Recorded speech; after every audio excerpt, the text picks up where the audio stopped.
नमस्कार विद्यार्थियों, मैं देवेंद्र पारिक स्वागत करता हूं आपका। विद्यार्थियों, आज हम जो पढ़ेंगे वो है अरस्तु की दास्ता की विशेषता जो कल बच गई थी, और उसके बाद में पढ़ेंगे नागरिकता के बारे में। कंसेप्ट ध्यान से समझना होगा क्योंकि यहां समझ पर आधारित ही क्वेश्चन आपके एग्जाम में आएंगे। ठीक है, चलिए शुरू करते हैं। सबसे पहले हम जानेंगे कि दास प्रथा की जो विशेषताएं जो कल बच गई थी वो हम देखेंगे। युद्धबंदियों को दासों की श्रेणी में नहीं रखा जाएगा। सबसे पहली बात, युद्धबंदी जो होंगे अर्थात जो युद्ध के अंदर बंदी बनाए गए, क्या उनको दास बनाया जाएगा? तो अरस्तु के अकॉर्डिंग वो लोग दास नहीं होंगे। उसके अकॉर्डिंग दास वही होते हैं जिनमें विवेक नहीं होता, बाकी चीजें उसके ऊपर लागू नहीं होती। ठीक है। दूसरा, दास का बेटा दास होगा, यह भी आवश्यक नहीं है। ठीक है, क्योंकि ये विवेक जो होता है वो आनुवांशिक नहीं हो सकता अकॉर्डिंग टू प्लेटो। हालांकि साइंस से कहती है कि आनुवांशिक रूप से बहुत हद तक जो है वो विवेक या बुद्धि जो है वो ट्रांसफर होती है, लेकिन उसके बावजूद भी अरस्तु कहता है कि कोई गारंटी नहीं है, इसलिए दास का बेटा दास हो ये भी जरूरी नहीं है। तीसरी बात, दासों को उत्पादन कार्यों में नहीं लगाया जाएगा। ऐसा नहीं है कि आपने ले जाकर के उसको खेत में लगा दिया या फिर अपनी फैक्ट्री में लगा दिया, ऐसा नहीं कर सकते आप दासों को केवल एक घरेलू सहायक के रूप में इस्तेमाल कर सकते हैं। यह बात किसने कही थी? अरस्तु ने कही थी। उसके बाद, दासों के साथ मानवीय और मित्रतापूर्ण व्यवहार किया जाएगा। जब परिवार का सदस्य ही है दास, तो निश्चित रूप से मानवीय और मित्रतापूर्ण व्यवहार होगा। और अगली बात है कि यूनानी लोग दास की श्रेणी में, यानी यूनानी कभी भी दास नहीं होंगे। यूनानियों को उसने दास कभी भी स्वीकार नहीं किया। इसको ध्यान से वापस देखिए और पॉइंट टू पॉइंट देखिए। सबसे पहली बात उसने क्या कही कि युद्धबंदी दास नहीं होंगे, यानी किसी को युद्ध में बंदी बना लिया दास बना लिया, ये गलत है। दूसरा, दास का बेटा दास नहीं होगा। दो बातें तो क्लियर हो गई, युद्धबंदी और दास का बेटा दास नहीं होगा। तीसरी बात, दास अगर आप बनाते भी किसी को तो उसे घर के काम में लगाओ, उत्पादन कार्य में आप नहीं लगा सकते। चौथी बात, मानवीय और मित्रतापूर्ण व्यवहार, चूंकि घर का सदस्य है इसलिए मानवीय और मित्रतापूर्ण व्यवहार आपको करना है। और अंतिम बात कि यूनानी लोग कभी दास नहीं हो सकते। ये वो महत्वपूर्ण बातें हैं जो दासता के संबंध में अगर आपने ध्यान से समझ ली और इनको याद रख लिया तो फिर प्रश्न कैसा भी आए गलत नहीं होगा। ठीक है ना, आगे बढ़ते हैं। तो बात आती है नागरिकता की। अरस्तु के अनुसार नागरिकता कैसी है? तो बारकर इसके बारे में विशेष रूप से में बताता है। वो कहता है कि अरस्तु के नागरिकता की कल्पना, यानी अरस्तु ने जो नागरिकता की कल्पना की उसमें राज्य में करदाता के रूप में ना होकर के शेयर होल्डर के रूप में, यानी नागरिक कैसे होगा? कोई करदाता के रूप में नहीं होगा नागरिक, बल्कि शेयर होल्डर होगा। यानी एक जैसे कंपनी मान लो, राज्य को एक कंपनी मान लो, और बाकी नागरिक जो हैं वो उसके अंशधारी, हिस्सेदारी या उसके शेयर होल्डर हैं, न कि कोई कर्ज देने वाले। कर्जदाता नहीं है वो, बल्कि बराबर के हिस्सेदार हैं। ये बात किसने कही थी? अरस्तु ने। मतलब कि कोई भी व्यक्ति नागरिक तभी है जब वो राज्य का बराबर का हिस्सेदार है, यानी राज्य के अंदर वो काम कर रहा है, चाहे वो कानून बनाने में सहयोग करे, चाहे वो शासन में सहयोग करे, चाहे किसी और काम में सहयोग करे, लेकिन पक्का गारंटेड होना चाहिए कि वो नागरिक वही व्यक्ति हो या उसी व्यक्ति को नागरिक माना जाएगा जो व्यक्ति राज्य का हिस्सेदार है, राज्य में काम कर रहा है। ठीक, पहली बात। दूसरी बात, नागरिकता का आशय सरकार के न्यायिक और प्रशासनिक कार्य, ये इसी बात का हिस्सा है ये कि भाई शेयर होल्डर है मतलब राज्य का हिस्सा है, राज्य का पार्टनर है, और पार्टनर है तो न्यायिक और प्रशासनिक कार्यों में भागीदार होगा ही होगा। तो नागरिक वही बनेगा जो न्यायिक और प्रशासनिक कार्यों में भागीदार होगा। अगली बात है, आधुनिक नागरिकता का मूल आधार अधिकार है। आधुनिक नागरिकता का, अरस्तु वाली नागरिकता का नहीं, जो आधुनिक नागरिकता है उसका आधार क्या है? अधिकार। मतलब अगर हम नागरिक हैं तो हम जाकर कोर्ट में क्या कहते हैं कि साहब हम भारत के नागरिक हैं इसलिए हमारे को अधिकार दो। अरस्तु ये कहता है कि अरस्तु वाला जो नागरिक है ना वो अधिकार के लिए नागरिक नहीं है, वो कर्तव्य के लिए नागरिक है। ठीक है ना, यह जन्म से या किसी भूभाग में निवास करने से प्राप्त होते हैं। जैसे भारत में हम पैदा हुए और पैदा होते ही हमें क्या मिल गई? अधिकार मिल गए और हमारे को नागरिकता मिल गई। लेकिन इस नागरिकता की बात अरस्तु बिल्कुल नहीं करता। जो नागरिकता आज हमें मिल रही ना, उस नागरिकता को अरस्तु नागरिकता नहीं मानता है। ठीक है ना, उससे बिल्कुल विपरीत रूप में चलता है। तो उसके अकॉर्डिंग फिर नागरिकता क्या है? अरस्तु के अनुसार निम्न लोगों के लिए नागरिकता नहीं है। ठीक है ना, निम्न लोगों को नागरिकता नहीं मिलेगी। लेकिन उससे पहले मैं बता दूं, कि अगर अधिकार वाले लोगों को नागरिकता नहीं है ना, तो फिर किसको है? कर्तव्य वालों को। मतलब कि अरस्तु वाले नागरिक है ना, वो अधिकार के कारण से नहीं पहचाने जाएंगे, वो कर्तव्य के कारण से पहचाने जाएंगे। ये बात विशेष रूप से आपको ध्यान रखनी है।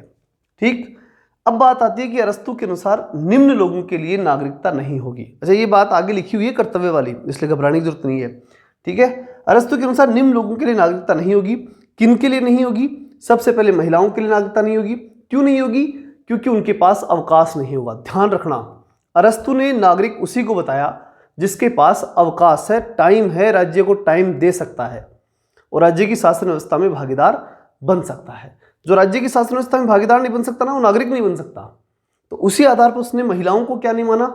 नागरिक नहीं माना, क्योंकि महिलाएं टाइम नहीं दे सकती। उनकी जो रजस्वला व्यवस्था है, या फिर ये कह सकते हैं कि उनके गर्भावस्था की व्यवस्था है, उन सब व्यवस्थाओं के कारण से जो है वो महिलाएं पूरा समय नहीं दे सकती, इसलिए उन्हें क्या नहीं माना? उसने नागरिक नहीं माना। इसके अलावा शिल्पी, अब शिल्पी एक भावुक व्यक्ति होता है, कलाकार होता है, और वहाँ पर नागरिक जो है वो भावुक और कलाकार नहीं चाहिए। नागरिक चाहिए कर्तव्य प्रधान, विधि और कानून को मानने वाला। ठीक है, शासन व्यवस्था में भागीदार। अब शिल्पी के पास कहाँ टाइम है? वो अपना शिल्प करेगा या शासन व्यवस्था में भाग लेगा? नहीं लेगा। और जब शासन व्यवस्था में भाग नहीं ले सकता तो इसका मतलब ये नागरिक नहीं बन सकता। इसी प्रकार बूढ़े और बच्चे भी नहीं ले सकते, उनके पास भी इतना समय नहीं होता। और दास तथा विदेशी भी भाग नहीं लेते शासन व्यवस्था में। दास के पास घर का काम करने में ही समय नहीं बचता। ठीक है, उसके बाद में विदेशी जो है उसकी स्थिति ये कि वो उसको तो भाग लेना ही नहीं है, क्योंकि वो तो विदेशी है, तो उसको तो भाग लेने देना ही नहीं है। तो इस प्रकार से इन 5 व्यक्तियों को उसने नागरिक नहीं माना। और इनका सबका सार जब देखते हैं ना, तब रिजल्ट निकलता है कि जिसके पास अवकाश नहीं वो नागरिक नहीं, और एक विदेशी नागरिक नहीं। इनका कारण ये नहीं है कि कोई बूढ़े बड़ों से दुश्मन है या फिर महिलाओं को नहीं, मतलब शासन व्यवस्था में भागीदार नहीं लेना देना चाहता, ऐसा रीजन नहीं है। हालांकि ये बात तो दिख रही है कि महिलाओं को शासन में भाग नहीं लेने दे रहा कौन? अरस्तु। और प्लेटो लेने दे रहा था। प्लेटो ने दोनों को समान किया था, पुरुष और महिला दोनों को क्या किया था? उसने शासन व्यवस्था में भागीदार के लिए समान रूप से भागीदार माना था, लेकिन इसने नहीं माना महिलाओं को। लेकिन उसका आधार ये नहीं है कि कोई महिलाओं का विरोधी, आधार ये है कि अगर नागरिक बनना है तो अवकाश चाहिए, और इनके पास अवकाश नहीं है, ऐसा वो मानता था। आगे चलते हैं। अब बात आती है कि अरस्तु का जो नागरिक है ना, वो तो समझ आया कि भाई जिसके पास टाइम है वो नागरिक है, नहीं है तो वो नागरिक नहीं है। लेकिन क्या नागरिक श्रेष्ठ मनुष्य बन सकता है, या एक श्रेष्ठ मनुष्य नागरिक बन सकता है? तो देखो, ये दोनों चीजें अरस्तु के अकॉर्डिंग अलग अलग हैं। उसने कहा नागरिक तो वो बन सकता है जिसके पास शासन कार्य में भाग लेने का समय हो, खत्म बात, वो नागरिक बन सकता है। वो कहता है कि देखो, श्रेष्ठ मनुष्य बहुत बड़ी बात है, वो नागरिकता से एक कदम ऊपर है। क्यों है? क्योंकि नागरिक में तो केवल इतनी सी बातें चाहिए, जिसके पास अवकाश है, टाइम है, वो नागरिक है, खत्म बात। लेकिन मनुष्य होता ना, जो श्रेष्ठ मनुष्य, मनुष्य तो सभी है, श्रेष्ठ मनुष्य जो होगा उसमें 2-4 गुण कुछ ज़्यादा चाहिए। वो कह रहा है कौन से चाहिए? देखो, सबसे पहली बात तो उसमें क्या होना चाहिए? संयम, साहस और न्याय। ये सद्गुण तीनों होने चाहिए उसमें। संयम, साहस, न्याय तीनों होने चाहिए उसके अंदर। जो प्लेटो वाले 3 थे ना, याद आए होंगे, विवेक, साहस और संयम, तो वो सब होने चाहिए। दूसरी बात, एक श्रेष्ठ मनुष्य में शासक और नागरिक बनने का गुण भी होना चाहिए और शासक बनने का गुण भी होना चाहिए। ये दोनों गुण भी होने चाहिए। और क्या होना चाहिए उसमें? श्रेष्ठ मनुष्य के गुण स्थिर और अपरिवर्तनशील होते हैं। अगर उसमें एक बार ये श्रेष्ठ गुण आ गए ना, तो बने रहेंगे, परमानेंट रहेंगे, इसलिए वो श्रेष्ठ मनुष्य बनेगा। तो श्रेष्ठ मनुष्य नागरिकों में से ही बनेगा, पहली बात। और नागरिकों में से 2 गुण जिसके ज़्यादा है, मतलब कुछ एक्स्ट्रा उसमें गुण है, तो वो क्या है? श्रेष्ठ मनुष्य है। ठीक है, आगे बढ़ते हैं।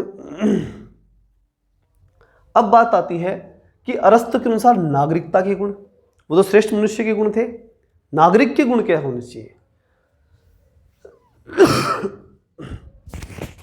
वो तो श्रेष्ठ मनुष्य के गुण थे, नागरिक के क्या होने चाहिए? तो नागरिक के बारे में कहता है कि नागरिकों का कोई एक सामान्य गुण नहीं होता। पहली बात तो मान लो कि कोई एक गुण बोल दूर वो नागरिक का गुण हो गया, ऐसा नहीं है। अगर मैं ये कहूँ कि केवल अवकाश से पार पड़ जाएगी तो भी नहीं है, क्योंकि अवकाश के लिए भी तो उसको एनवायरनमेंट चाहिए, अवकाश के लिए भी तो उसमें कुछ गुण होने चाहिए कि वो अवकाश निकाल सके।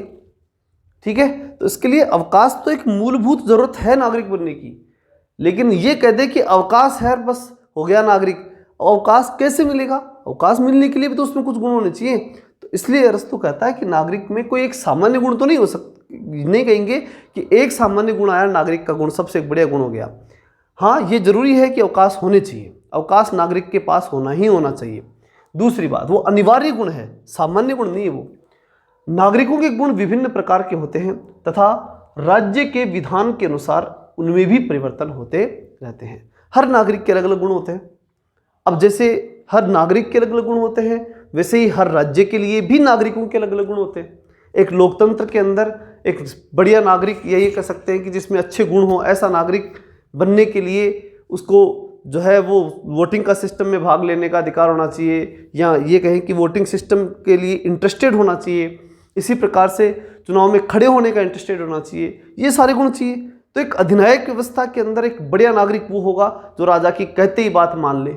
तो जितनी व्यवस्थाएं शासन व्यवस्था जैसी होगी उसी के अकॉर्डिंग नागरिक का गुण भी होगा। ठीक है, तो यहां पर ये कह रहा है कि नागरिकों के गुण विभिन्न प्रकार के होते हैं, सब नागरिकों के अलग अलग गुण होते हैं तथा राज्य के विधान के अनुसार, अब वो लोकतंत्र है या राजतंत्र है या अधिनायक तंत्र है, जैसा तंत्र है उसके अकॉर्डिंग नागरिक होना चाहिए। ठीक है ना। अधिनायक तंत्र है तो वहां ये नहीं कहेगा वो कि मैं तो लोकतांत्रिक तरफ वोट दूंगा, नहीं, फिर वो राजा की बात मान ले, बस वही होना चाहिए, वही बढ़िया नागरिक माना जाएगा। अगली बात आती है कि एक अच्छे मनुष्य के गुणों का नागरिक में होना या न होना आवश्यक नहीं है। ये बात थोड़ी देर पहले मैंने कही थी। अच्छे मनुष्य के गुण हो नागरिक में जरूरी नहीं है। नागरिक शुरुआती स्टेप है। नागरिक वो हो जाएगा जिसके पास अवकाश है, जो समय दे सकता है शासन व्यवस्था को, नागरिक बनने लायक हो गया। उसके लिए वो जरूरी नहीं है कि वो बहुत बढ़िया मनुष्य ही हो, ठीक है ना, ऐसा जरूरी नहीं है। ठीक। अगली बात आती है एक अच्छे नागरिक में शासन करने और शासित होने दोनों की क्षमता होनी चाहिए। ये बात अभी थोड़ी देर पहले मैंने बताया कि चाहे वो नागरिक हो अच्छा, चाहे वो अच्छा मनुष्य हो, दोनों में ये विशेषता होनी चाहिए। वो अच्छा शासक बन सके जरूरत पड़ने पर, और वो शासित भी हो सके। जब शासक शासन करने बैठे तो वो उसका विद्रोह भी न करे, वो उसकी बात मान ले। ठीक है, तो शासक और शासित दोनों बनने के उसमें गुण होने चाहिए। अगली बात आती है, अब बात आती है नागरिकता की विशेषता। नागरिकता की विशेषता क्या हो भाई? अगर हम बात करें कि नागरिक कैसा होगा, नागरिक में गुण कौन से, देखो नागरिक कौन होगा ये हमने जाना, नागरिक के गुण कौन से होंगे वो भी हमने जाने, लेकिन नागरिकता की कुछ छोटी मोटी विशेषता और है, वो भी हमें जाननी पड़ेगी। ये प्रकृति का नियम है कि वरिष्ठ कनिष्ठ पर शासन करेगा। अरस्तु के अनुसार अधिकार कर्तव्य पर आधारित है। ये बात थोड़ी देर पहले मैंने बताई थी। देखो एक बात बेसिक समझो, कोई ये कहे कि भाई राजा मेरे को आदेश दे रहा है, मैं क्यों मानूं? ठीक है, ऐसा जो है मानना और ऐसा सोचना कि भाई मैं क्यों मानूं, वहां पर ये मान लो कि व्यक्ति नागरिक नहीं है। अगर कोई व्यक्ति नागरिक है ना तो उसे ये बात माननी पड़ेगी कि प्रकृति का ये नियम है कि जो ताकतवर है वो वरिष्ठ है और मैं कनिष्ठ हूं, उस वरिष्ठ के आदेश को मेरे को मानना है। ठीक है ना, ये बात नागरिक को समझ लेनी चाहिए, ये नागरिक के लिए बहुत जरूरी है। तो पहली विशेषता तो जो अरस्तु की नागरिकता है उसकी पहली विशेषता ये कह सकते हैं कि प्रकृति का नियम मानते हुए प्रत्येक व्यक्ति को, नागरिक को ये मानना चाहिए कि जो शासक आदेश दे रहा है वो मुझे मानना ही है, क्योंकि मैं कनिष्ठ हूं और वो वरिष्ठ है। ठीक। अगली बात, अरस्तु के अनुसार नागरिकता में कर्तव्य होना चाहिए। ये बात मैंने थोड़ी देर पहले कहा कि आधुनिक नागरिक, आजकल की जो नागरिकता है ना, जैसे आपकी और मेरे पास है, उस नागरिकता की तो विशेषता क्या है कि हमारे पास अधिकार होने चाहिए साहब, जिसके पास अधिकार वो नागरिक हो गया। लेकिन अरस्तु वाली जो नागरिकता है उसमें कर्तव्य की इंपॉर्टेंस ही ज्यादा है। नागरिक वो है जिसके पास कर्तव्य है, अधिकार वाली बात नहीं है।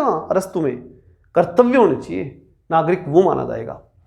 फिर तीसरी बात, नागरिकता की मान्यता का आधार नैतिकता का विकास है, नैतिकता का डेवलपमेंट। नैतिकता यानी नागरिक जो बन गया ना उसको अपने अंदर नैतिकता के गुण डेवलप करने पड़ेंगे। ये नागरिक की तीसरी विशेषता होगी। पहली विशेषता नागरिक की, वो अपने आप को कनिष्ठ माने। दूसरी विशेषता, वो कर्तव्य को स्वीकार करे। तीसरी विशेषता, वो अपने आप में नैतिकता को डेवलप करना शुरू कर दे। और चौथी और आखिरी बात कि नागरिकता जन्म और निवास के आधार पर प्राप्त नहीं होती थी। किस वाली? अरस्तु वाली। आजकल तो वही होती है, जन्म से प्राप्त होती है आजकल नागरिकता, लेकिन अरस्तु जिस नागरिकता की बात कर रहा है, जिस नागरिकता की बात अरस्तु कर रहा है ना, उसमें एक बात ध्यान रखनी है आपको कि निवास के आधार पर प्राप्त नहीं होगी। कोई ये कहे कि मैं यूनान में पैदा हुआ इसलिए मुझे नागरिकता दे दो, ऐसा नहीं था वहां। अरस्तु के अकॉर्डिंग ऐसा नहीं है, ठीक है ना। आज तो ये है कि भारत में जो पैदा हो गया और भारत का नागरिक बन गया, ये आधुनिक नागरिकता है। लेकिन अरस्तु वाली नागरिकता में जन्म के आधार पर नागरिकता नहीं होनी चाहिए। तो चारों विशेषताएं अच्छे से याद रखेंगे अरस्तु की नागरिकता की। बस ये 4 रह गई तो फिर बाकी में कोई जोर नहीं आएगा, आसानी से याद हो जाएंगी। 4 क्या क्या है? पहली बात, प्रत्येक नागरिक को अपने आप को कनिष्ठ मानना चाहिए, वरिष्ठ शासक और मैं कनिष्ठ। दूसरा, कर्तव्य, प्रत्येक नागरिक को कर्तव्य पथ पे चलना चाहिए। तीसरा, प्रत्येक नागरिक को यह मानना चाहिए कि मुझे नैतिक प्राणी बनना है, नैतिकता स्वीकार करनी है। और चौथी बात कि मैं जन्म से नागरिक नहीं हूं, मैं कर्तव्यों के पालन करने के कारण क्या हूं, नागरिक हूं, मैं शासन व्यवस्था में भाग ले रहा हूं इसलिए नागरिक हूं। ठीक है, तो इस प्रकार से नागरिकता कंसेप्ट कंप्लीट होता है। आगे बढ़ते हैं। अगला जो महत्वपूर्ण कंसेप्ट आता है वो आता है विधि का शासन, यानी कानून का राज। कानून के राज की जब बात करते हैं तो अरस्तु क्या कहता है इसके बारे में? देखिए, अरस्तु विधि के शासन का प्रमुख प्रणेता था। वो पहला व्यक्ति था जिसने विधि के शासन को प्रमुख रूप से स्वीकार किया। हालांकि प्लेटो ने द लॉज में कानून के शासन को स्वीकार किया और उसके लिए उसने एक परिषद की बात की, विधि निर्मात्री परिषद की उसने बात की। लेकिन प्लेटो वो व्यक्ति जिसने विधि के शासन को, यानी कानून के राज को डायरेक्टली स्वीकार किया और संविधानवाद की अवधारणा उसने दी, और जिसने 158 संविधानों की तुलना की, यानी कि वो कानून को बहुत बड़ा मानता था। कौन? अरस्तु। अरस्तु कानून पे ज्यादा जोर देता है बजाय प्लेटो के। प्लेटो तो आखिरी में देता है द लॉज में, उससे पहले तो वो जिंदगी भर कानून को कुछ नहीं मानता, और आखिरी में भी बस फिर वो अपने आप को संतुष्ट करने के लिए, ठीक है ना, वो भी उसके लिए भी एक कानून से बड़ा एक कानून की परिषद बना देता है वो। लेकिन यहां परिषद की बात नहीं, बस एक बार कानून बना करके कोई संस्था अगर हट गई तो वो कानून बड़ा है, वो संस्था इंपॉर्टेंट नहीं है। ये बात कौन कहता है? अरस्तु। देखिए, अरस्तु ने प्लेटो के विपरीत जाकर के विधि के शासन को महत्व दिया। पहली बात, कानून के राज को महत्व दिया किसने? अरस्तु ने। दूसरी, विधि जो यानी कानून युग युग के अनुभव को संचित निधि है, यानी हर युग में कुछ अनुभव हुआ और उस अनुभव के अकॉर्डिंग कानून बन गया, फिर 100 वर्ष बाद में कुछ अनुभव हुआ फिर कानून बन गया। उसमें ये बात हमें समझनी होगी कि उसमें कुछ नया जुड़ सकता है, क्योंकि हर युग में, हर समय में परिस्थिति के अकॉर्डिंग कुछ नए कानून जुड़ सकते हैं, वो परिस्थितियां तय करती हैं। नए कानून बनते भी हैं, संशोधन भी होते हैं, ठीक है। तो इस आधार पर हम कह सकते हैं कि विधि यानी कानून युग युग के अनुभव को संचित करता है, या उनकी संचित निधि है। दूसरी बात कि विधि वासना रहित विवेक है। कोई वासना के कारण से कानून नहीं बनता है, वो तो विवेक के अधीन होकर के बनता है। उसको तर्क की कसौटी पर कसना पड़ता है, नहीं तो दुनिया कस देती है, ठीक है ना। अगर वो कानून सही सक्सेस नहीं होता, जैसे राजस्थान में आपने देखा होगा कई दिन से डॉक्टर्स की हड़ताल चल रही है, तो वो विवेक की कसौटी पर कसा हुआ था या नहीं था, जो है इस पे विवाद है।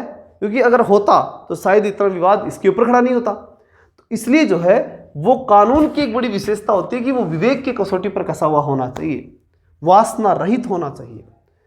विधि सद्गुण का पर्याय है, उसमें सद्गुण पाए जाने चाहिए। अगर पाए जाते हैं तो ठीक है, नहीं तो समाप्त हो जाएगी अपने आप विधि। ये सारी बातें कौन बता रहा है अपने को? अरस्तु बता रहा है, और वास्तव में इसकी प्रैक्टिकल बातें ये। अरस्तु ने पॉलिटिक्स में कहा कि जब व्यक्ति विधि व न्याय के परिपूर्ण होता है तो वह सर्वोत्तम होता है। 2 चीजों से अगर समाहित कर लेता है, किसको? विधि को और न्याय को। विधि और न्याय, अगर 2 चीजें मनुष्य के अंदर आ गई ना, तो फिर मनुष्य संपूर्ण हो गया, उसमें कोई कमी नहीं है। 2 चीजें होनी चाहिए, विधि यानी कानून और कानून से प्राप्त न्याय, ठीक। परंतु इससे अलग होने पर निकृष्ट बन जाता है। मतलब ये 2 चीज अगर अलग हो जाए ना, मनुष्य से अलग हो जाए, विधि और न्याय अगर मनुष्य में से निकाल दिया जाए ना, तो मनुष्य सर्वोत्तम नहीं रहेगा, निकृष्ट बन जाएगा। अगली बात, विधि अव्यक्तिक होती है, क्योंकि विधि शासक और शासित दोनों पर समान रूप से लागू होती है। और भारत में तो है क्या?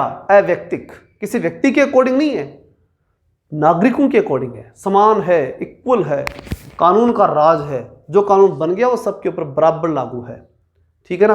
फिर चाहे वो राहुल गांधी हो और चाहे नरेंद्र मोदी जी हो, फिर वो विरोध चाहे कोई भी करे, ठीक है ना। या उसी दिन जो कानून फाड़ करके फेंका था वो नहीं फाड़ते और मनमोहन सिंह जी की मान लेते, तो आज निश्चित रूप से ऐसा नहीं होता, ठीक है। और उनको जो 2 साल की सज़ा मिली और ये सब जितना हुआ वो नहीं होता, ठीक है। तो कहने का मतलब क्या है, अब वो कानून अगर बन गया, चाहे वो कैसे बना, तो वो जो बन गया वो सब पे लागू है फिर।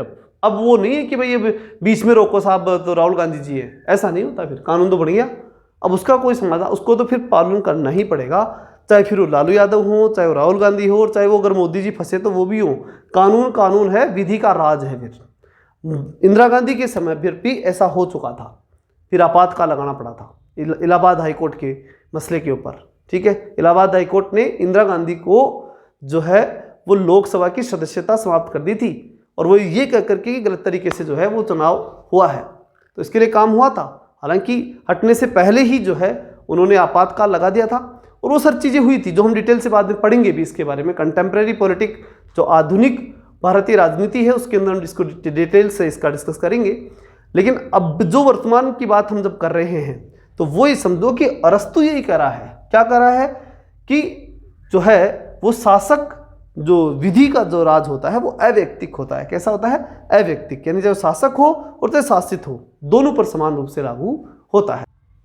अब हम अंतिम रूप में देख लें कि विधि का जो शासन है उसमें शासक और शासित दोनों विधि के लिए समान है। ये बात हमने जानी अभी। शासक विधि द्वारा शासन करते हैं। शासक किसके द्वारा करते हैं? शासक विधि का जहां राज होता है ना, वह शासक यानी राजा राज नहीं करता है। कौन करता है राज? राज करता है विधि, यानी कानून राज करता है। स्वेच्छाचारिता के द्वारा शासन नहीं किया जा सकता, कानून जो कहेगा उसके अकॉर्डिंग राज करना पड़ेगा। और अंतिम बात आती है कि शासक का आधार शासितों की सहमति है। वो जो विधि बनेगी ना, जो कानून बनेगा जिससे वो शासन चलेगा, वो विधि और कानून भी जिन लोगों के ऊपर वो कानून लागू होना है उन शासितों की सहमति से बनेगा। यानी आम जनता जो है उसकी सहमति से ही वो कानून बनेगा और उसके अकॉर्डिंग ही वो चलेगा, और उसके अकॉर्डिंग ही पूरे राज्य की व्यवस्था जो है वो संचालित होगी। तो इस प्रकार से विधि के शासन के अंदर उसने जो कानून मतलब अरस्तु ने बताया, वो एक सार रूप में अगर हम देखें तो वो ये कि विधि सर्वोच्च है, विधि से बड़ा शासक भी नहीं है, और विधि एक बार जो बन गई ना तो वो सबके ऊपर समान रूप से लागू होनी ही होनी है, ठीक है ना। इस प्रकार से, और अवैयक्तिक, ये सब चीज़ें वही हैं। इतना समझ लो, विधि का शासन मतलब कानून का राज, और वो फिर सब पे बराबर लागू होगा। तो इसमें कुछ भी नया विशेष रूप से नहीं है, ठीक है। ये अरस्तु का नागरिकता और विधि के शासन के अंदर दोनों सरल से कंसेप्ट थे, बहुत हार्ड नहीं थे। इतना ध्यान रखना कि अरस्तु की नागरिकता जो है वो ज़्यादा महत्वपूर्ण है बजाय विधि के शासन की। विधि के शासन में इतना ध्यान रखना तो काफ़ी है कि संविधानवाद का जनक यही था, ठीक है। और विधि कानून के बारे में यूनान में सबसे पहले व्यक्ति यही लेके आया था, तो ये तो काफ़ी है। लेकिन नागरिकता के बारे में देखें तो वो ध्यान से पढ़ना है। नोट्स आपको उपलब्ध हो जाएंगे, मैंने डिटेल से पूरा पढ़ाई दिया, इसको वापस देखें, नोट्स को देखें, और नोट्स को भी आप थोड़ा लिखें। मैं तो फिर बार बार एक ही आग्रह करूँगा आपसे, लिखा करो। जब आप पढ़ाई में समय नहीं दे सकते तो आप नौकरी के लिए भी समय कहाँ से लाओगे? जॉब तो करने के लिए टाइम चाहिए 8 घंटे, स्कूल जाने पड़ेगा फिर वहाँ पे। ऐसा नहीं है कि भाई आप जो है बिना गए तनख्वाह जाएगी, नहीं, जाना पड़ेगा। तो ऐसी स्थिति में इन चीज़ों से आप थोड़ा जागृत होइए, लिखना शुरू कर दो, फायदे में हो। अन्यथा तो कुछ नहीं है, चाहे मेरे से क्यों, किसी भगवान से पढ़ लो, बात तो वही है, ठीक है। चलिए मिलते हैं नेक्स्ट वीडियो में, तब तक के लिए जय हिंद, जय भारत।